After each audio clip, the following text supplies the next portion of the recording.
দেখেছেন দেখেছেন আমি কি রকম কম্পিউটারাইজ রক্ষিতা বুঝেছি।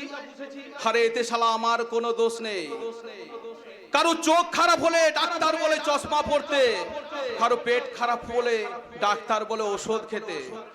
আমার আবার শালা চরিত্র খারাপ। বলেছে আমাকে মেয়ে ছেলে খেতে, কিন্তু এতে এতে তো প্রচুর প্রচুর পয়সা লাগে।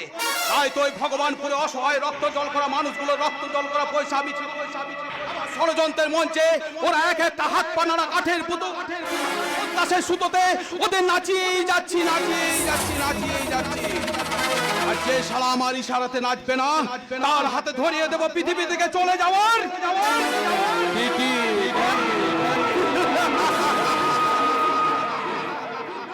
কিন্তু জানেন তো ওই কদিন ধরে একটা চিন্তা আমার শালা মাথায় ঘুরঘুর করছে। ওই সজলের বোন